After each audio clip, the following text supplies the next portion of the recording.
Hello everyone. आज हम Indian evidence act में डॉक्ट्रिन ऑफ इस्टॉपल को समझेंगे। तो डॉक्ट्रिन ऑफ जो इस्टॉपल है वो हमारा chapter 8 of Indian evidence act है। सेक्शन 115, 116 और 117 में इसको डिफाइन किया गया है। तो इस्टॉपल हो गया मेंस ऑन एक्ट और acceptance closes his mouth to allege और प्लीड द ट्रूथ। ये इसका मीनिंग आप कह सकते हो। तो ये जो डॉक्ट्रिन ऑफ इस्टॉपल था ये 1837 में इसको अडॉप्ट किया गया था। वो एक फेमस केस लॉ है इसका, पिकर्ड वर्सेस सीयर्स। पिकर्ड वर्सेस सीयर्स में जब डॉक्ट्रिन ऑफ इस्टॉपल को लिया गया तो वो एक लीगल मैगजिम था। ये एक लैटिन वर्ड है, जो इस्टॉपल है वो एक लैटिन वर्ड है। इसका इंग्लिश में आप कह सकते हो टू स्टॉप। तो ये एक लीगल मैगजीन था। इसका एलिगेंस कॉन्ट्रारिया नॉन एस्ट ऑडियंडस, जिसका मीनिंग है कि जो लोग कॉन्ट्रेरी बातें करते हैं, जो मतलब एक टाइम पर कुछ कहते हैं और दूसरे टाइम पर कुछ कहते हैं, उन लोगों का भरोसा नहीं किया जा सकता या उनकी सुनवाई नहीं होती। कोर्ट उनको नहीं सुनती है, उनको रोक दिया जाता है, उन पर रोक लगा दी जाती है। इस बारे में हमारा डॉक्ट्रिन ऑफ इस्टॉपल है।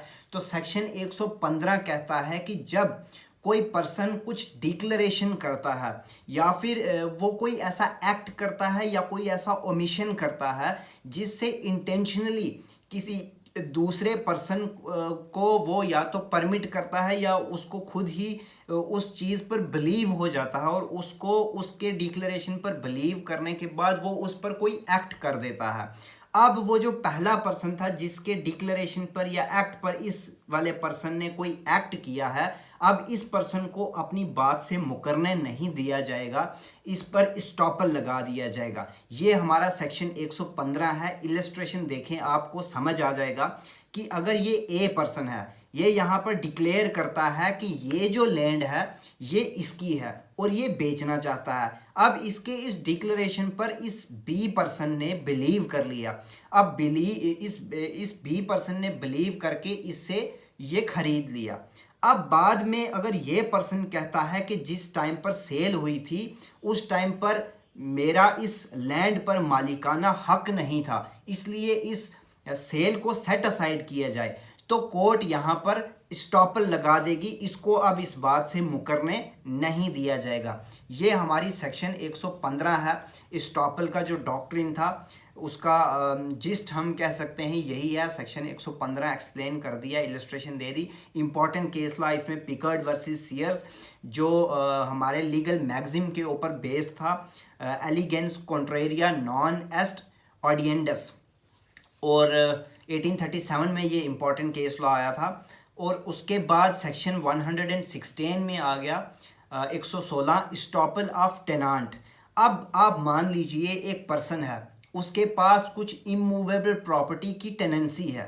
वो मतलब उसने टेनांट उसका बना है, तो वो उसने वो प्रॉपर्टी इमूवेबल जो है वो ली है।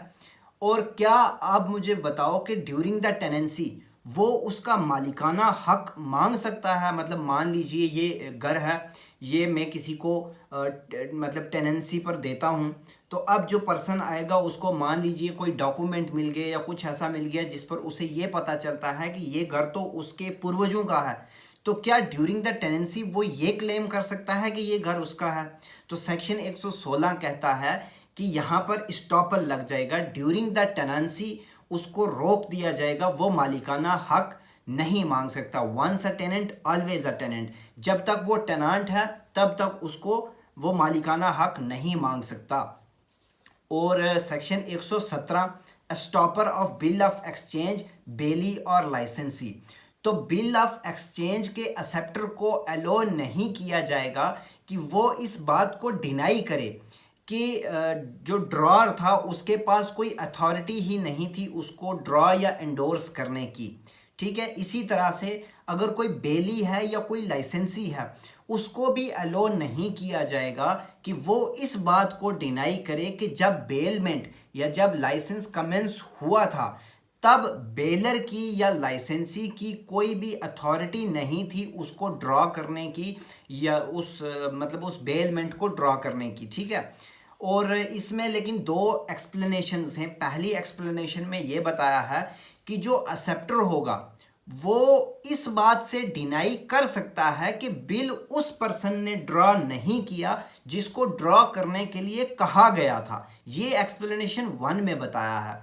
और एक्सप्लेनेशन 2 में बताया है कि बेली किसी और को गुड्स अगर डिलीवर करता है, मतलब जिस पर्सन को गुड्स डिलीवर करने थे अगर उसको नहीं करता, उसके बिहाफ पर किसी और पर्सन को गुड्स डिलीवर करता है, तो वो इस बात को प्रूव कर सकता है कि उस पर्सन का राइट था उसको रिसीव करने का। मान लीजिए ए ने बी को गुड्स डिलीवर करने थे बेलमेंट के बाद, अब उसने ए के फादर को, मतलब ए ने बी को डिलीवर करने थे, ए ने बी के फादर को डिलीवर कर दिए।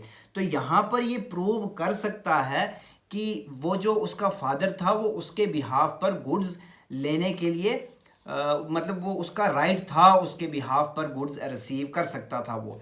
दिस इज़ ऑल अबाउट इस्टॉपल, जो हमारा चैप्टर 8 सेक्शन 115, 116 और 117 में डिफाइंड है। छोटा सा ये टॉपिक है। इस्टॉपल में पिकर्ड वर्सेस सीयर्स का इंपॉर्टेंट केस है।